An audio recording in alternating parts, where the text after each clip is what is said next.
Foreman 500, Rubicon 520, and Rubicon 520. Utility, fun, utility. Stoney Ridge Farm. Woo! All right, folks, welcome back to the Stoney Ridge Farm channel. If this is your first time, your 50 millionth time here, please hit that like button. Consider subscribing to the channel. This is everything rural lifestyle, farming, cooking, all kinds of fun stuff. And I just have a different kind of zest for life. I also have a zest for activities outside. I sleep indoors and I play outdoors. So today we're going to be talking a little bit about the Hondas that we have here on the Stoney Ridge Farm.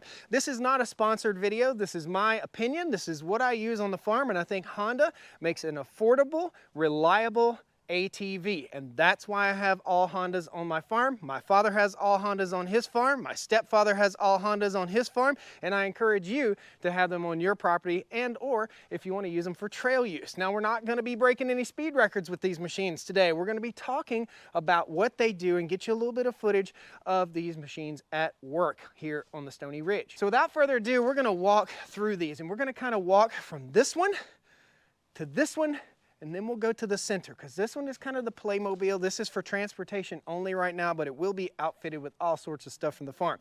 This is a Rubicon 520, Rubicon 520, Honda Foreman 500. This is a 2023, 2022, and this is a 2016 or 17, I do believe. I bought it from my neighbor. So kind of want to go about this systematically, guys. We want to talk about the ATV, the machine first. Then we're going to talk about some of the things that I have on this machine, which you can see these racks right here. We're going to talk about what holds up, what doesn't hold up, and the differences between the three different machines right here. So this is the Honda Foreman 500. Very, very simple machine. Super easy to maintain. Super easy to check the oil. Bam, just right there. I write down when I change my oil and how much oil goes in that machine. I always keep track of all that. And I also write down underneath this little flip tab exactly what I have done maintenance-wise on this critter. I think it's important. It's my four-wheeler. It's going to be my four-wheeler forever until I sell it, so I can write on it with a Sharpie. It's okay. Do that with your pickup truck if you want to. You've got records all the time, and that sells machines. That makes resale value much better. So there are several different types of Honda Foremans. I prefer the Honda Foreman with the headlight upstairs right here. Okay, this is the Foreman 4x4 Power Steering ES, which means electronic shift. It does not have a floor shifter. I prefer having the option of floor shift or electronic shift, and basically up and down, that's your shifter. For engaging reverse, just like Hondas of old, instead of pushing down a button like you used to have to do, you pull that first, pull this, and click that down, and that makes her into reverse. This also doubles as your emergency brake. And let's talk about wearable parts. This part will wear out. Look at it. It's already wearing out. I bought 8 of them. I'm going to keep these machines, and each machine has a very similar emergency brake lock or parking brake lock.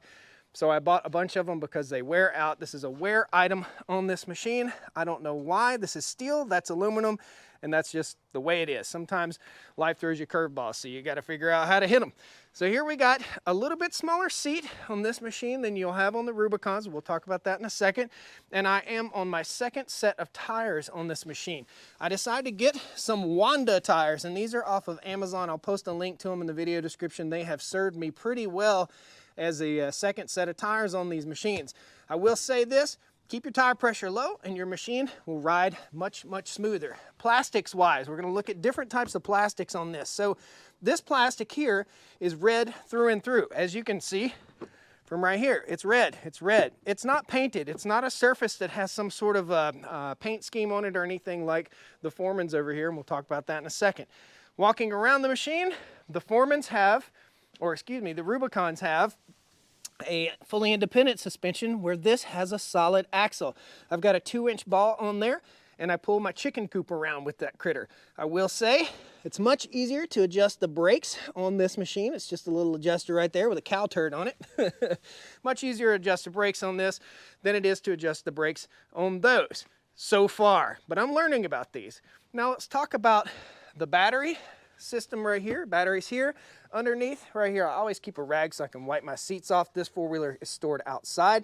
Underneath here, you got your air cleaner, all that stuff for maintenance, a few wires, stuff like that. All pretty simple. Each one of these is basically the same. Battery compartment, little toolbox, toolkit in there, and that little tailgate flips down. Can't get to it with this type of rack. We'll talk about both types of racks here in just a second. I keep a bucket on each one of my machines, and this is called a Kolpin Rhino Grip. I like the Rhino Grip, but guess what happens to the Rhino Grip? The Rhino Grip likes to hit trees. So I learned a little bit and I installed them in a better place on this machine. We'll look at that in just a second. They like to break. So this is called a sawhaw, sawhaw.com. My good buddy Kenny runs that company, and this is a weed spade to help kill weeds. Pretty cool stuff. You can easily service everything on this machine within about 30 minutes. So a full service on this takes about 30 minutes for each one of these machines. Just a little head scratching. There's tons of videos out there. I think I even have a video out there. Now let's talk about the rack system. This is a Kolpin rack. I will say I do like the Kolpin rack. I prefer the other rack we'll see here in just a second to the Kolpin front rack. I will say that this is ridiculous. This is completely silly. Why they would make a rack system, you can see I've already broken this. Why they make a rack system with the screws sticking straight up to stick you in the butt or whatever it is that you are sitting on this. So if you carry a passenger on this, we have ripped numerous pants on that critter, and I guess I could just cut them off right there, but that might make a sharp edge, so I haven't done it. This is the Kolpin rack system. I'll post a link to it in the video description. About the same price as the Titan rack, a little bit more robust. As you can see, this is much more robust, okay? But this is just not a good idea. Can I flip it and do that? I could flip them over, but there's not a good universal mounting system for this. So I recommend, if you get one, that you come up with your own idea on a mounting system. Walking right around here on the right side of the machine, not a lot over here. You've got a brake pedal, just like all the rest of them. Brake pedal here. You have four-wheel drive and four-wheel drive diff lock on all these machines. This is a little different than the automatic dual clutch machines we're going to see here in just a second. So again, walking right along, I put a bicycle water bottle holder on here because I'm always needing to carry water bottles with me. I always keep a bucket in each machine. The buckets have holes in them so that they drain appropriately, and this is a trash bucket, so it gets dumped over in the dumpster. Again, these Rhino grips are really cool, but they don't hold up. You see how they kind of flop around. I've got a better system on the other four-wheeler. Fuel tank is right here. You can access your radiator and all that jazz up under there. It's no use in showing you. There is no compartment here, and there is a compartment on these four-wheelers. So that is around about what I have in this ATV. Now let's talk about the hours and miles real quick before we go, because this machine is the go-to user on the farm. It's been here for a long time, and I use the snot out of it, especially in the wintertime. It treads lightly on the pastures. 1,741 miles, 361.5 hours. I am slightly experiencing a little bit of smoke on this machine. I called my Honda dealer. They said keep an eye on it. It's not burning any oil or anything that I can see, but I am experiencing some smoke issues with this machine. Does that mean the rings are going bad? I don't know. It's been appropriately serviced. I don't abuse it, but I do pull a big, heavy hay bale, so that may be a wear issue, and I may be wearing it out. Again, the Rhino grip doesn't hold up. I've broken several of these, and I just break them and order new ones. It's just what happens here on the farm. You just break stuff. However, I think these would be better suited inboard right here, okay? Keep them closed. Now, we're gonna skip over this one because this is utility. We're gonna go to utility Rubicon. So this is an awesome, awesome machine, guys, but a little bit different configuration. Both of them have an outlet right here, 12-volt outlet. Both of them have a similar cockpit, but the seat is a little more plush on a Rubicon. It's much nicer and it tears easier. Ask me how I know. This is a replacement seat. I did tear this seat. This ATV is outfitted with those same Rhino grips, and basically they're outfitted right here so I can lay them across. This also gives a passenger a little something to hold on to along with that right there. Again, if you're carrying passengers, I would encourage them to not hold on to that. This rotates and moves in all different directions, but this is the best configuration that I've seen if you want to haul those tools that go bang, bang, or go fishing with, or for me, fence post and cameras. This is the rack, the Titan rack. I'll tell you, the Titan rack did not hold up. This thing is supposed to hold plenty of weight. 25 pounds of grass seed fits in this little ATV spreader. Again, there'll be a link to all this stuff. And this cover is pretty cool. So we got that right there. 25 pounds of grass seed fits in this. Bouncing around through the pastures. This is broken already, and this rack has only been on here about a month. You can see it flopping around just a little bit. I do keep, again, the same bucket, and I keep a bungee strap that is called the Perfect Bungee. Keep that on here, and I keep tools for trimming. So if I'm riding down trails and I need to trim up some stuff, I got it covered. This is a nice rack. I like it, but I'm going to have to weld something up. This is, again, another saw haul for hauling a chainsaw on this machine. You can see I broke welds right here. I'm gonna have to weld up something to make this hold up just a little better. Under this is the battery compartment again. Under here are all your air filters and everything that you need. I've actually got the wires coiled up for that up under here, and when I'm ready to use it, I plug it in. Let's look at the front end right here. Now, with this rack on, you can't access this little door, but I'll show you on the ATV that doesn't have the rack. Your fuel canisters right there, pretty simple stuff. We'll hop up on here. I've not noticed a difference in the fuel economy of a Rubicon versus the fuel economy of the Honda Foreman. This is a little different. Okay, I bought this used and I bought that used. When you buy a used one with low hours, be very wary of the person that you're buying it from. I bought it from a young gentleman. It has 268 miles on it now. 57 hours.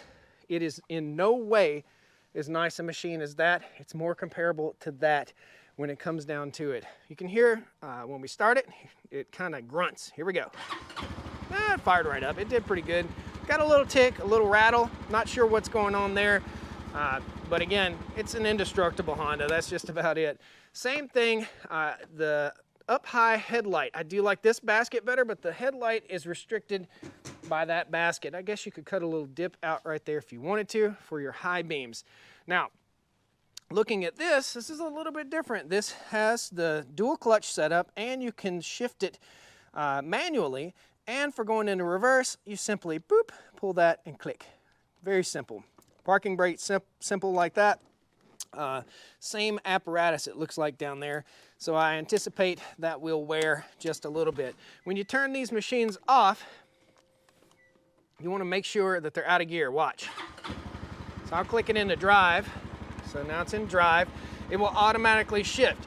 If I click over to ESP, it's on manual shift. And I click a button, it'll shift us up and down. But it won't shift us up and down until we get a little speed. Now, turn it back to auto, shut this thing off.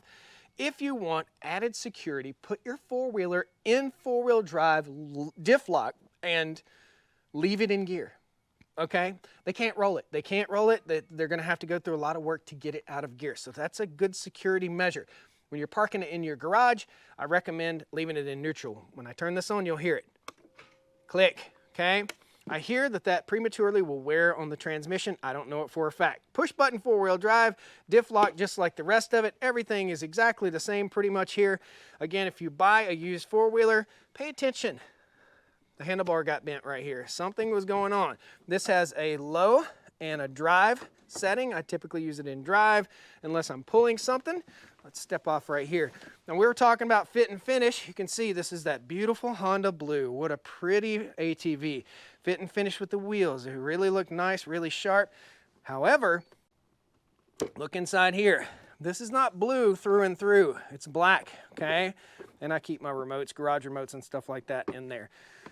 It's not blue through and through, so this will rub off, okay? So be gentle with it. You can see where my feet have rubbed it off just a little bit right there. That hurts your resale, guys, so take good care of it. Now, onward and upward to the prettiest one on the farm. I picked this up used with 20 hours on it. That one had 20 hours on it. I haven't used this one very much because it's kind of the Cadillac for the farm. This has a little bit different style wheel. This is an all black wheel. If you do get a Rubicon, don't get the plain Jane wheels. Go ahead and get the right stuff. Get the nice stuff, guys. Really robust. It's all basically on the same platform as the Foreman. You can see the foot platform is basically the same. The wheels and tires, wheels are different, but the tires stock here are just about the same stock tires that came on that machine. Now we're gonna look at this. Again, we have the low and the drive. This one runs just a little bit better, guys. It's just a little bit nicer, a little more plush, and you're gonna pay a premium for that camo if you buy it from a dealer. The reason I bought them used is because I didn't want to pay that premium, right? Open up our tailgate right here, toolkit. Got a strap that holds the battery down. This one, the strap is gone. The toolkit's gone. What does that tell you? Some kid had it. That's what it tells me. This is clean as a whistle, easy to keep clean. Again, this is your independent suspension on all 4 wheels.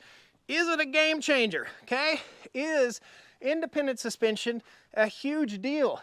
Absolutely not. Is it a huge deal if you ride ATVs with someone who is not very experienced and they don't understand how to shift the gears? Like this one. You've got to shift gears on this one. So if you're riding with someone, and that's the reason I picked up 2 Rubicons, one was for my wife, who's no longer here, and one was for me. She didn't understand so much how to shift gears. She didn't grow up shifting gears, and most young people nowadays don't know exactly how to shift gears, and unless you've been in motorsports or unless you've grew up with a stick shifter, you don't really know how to shift gears in most cases. So these 2 automatics are kind of a universal machine that you can put just about anybody on, and all they have to do is hit that thumb. That machine requires a little bit more thought and a little bit more experience. These are the ATVs that I use on the farm. I know there are tons of other brands, and I hope to test tons of other brands here on the farm. Love to get a Can-Am on up here, try it out, get some Yamaha stuff up here, Suzuki stuff. But right now, these are the Hondas, and this is what keeps the farm running. Guys, thank you so much. Hit that like button, subscribe to the channel. I'd love to have you back here on the Stoney Ridge. Woo!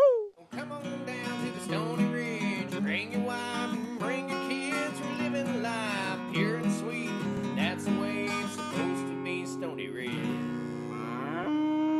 Think could need improvement. What? You want to be in the video in the movie star, doggy? Yes, sir. You tired? Yes, we stayed up late last night. Hey, come here. We stayed up late last night, didn't we, boy? See you guys next time. If you have any comments or questions, please post them down there.